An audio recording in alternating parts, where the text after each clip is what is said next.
Alang sa mga konsumante sa Davao Light, padayon nga magdaginot sa paggamit og kuryente sanglit dunay pagsaka sa electricity rate karong bulan sa Hunyo.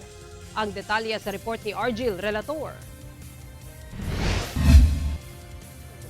Sa panimalay nila Edna, ginabadgetan gayud nila ang matagbulan nga pangbayad og kuryente. Nagdaginot na gani daw sila kaysa milabay nga bulan, 1,400 pesos lang ang ilang bill. Apaning bag-ulang, niabot na sa 1,800 pesos. Siyempre, good. Murag, nag-increase kaya ang ilang rate sa ano. So sa yung ways mo parang patipid kung nagamit yung aircon at sa bata? Oo, ana lang. Andar lang mi pa gabi na, alas 9. Pagkakaadlawon, bugnaw-bugnaw naman din, palong na alas 5. Ano lang. Di pa abot ang pagsaka sa bill sa kuryente, alang sa mga konsumante sa Davao Light. Base sa ilang advisory, dunay 1 peso and 95 centavos per kilowatt hour nga pagsaka sa electricity rate.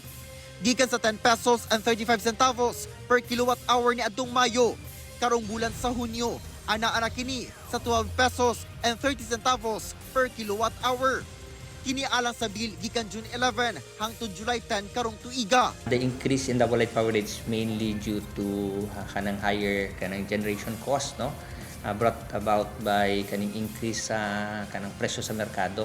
Hitungod pod ni siya sa kanang nagkaroon o kanang ninipis ang supply sa kuryente. If you could remember na ay nagkaroon o kanang red alert ang Manila, ang Luzon, and doon na po'y kaning yellow alert sa Visayas. Hinoon gisiguro sa Davao Light nga bastante ang supply sa kuryente sa ilang distribution areas. Kauban si Melchor Awing sa kamera. Ako si Argil Relator. One Mindanao.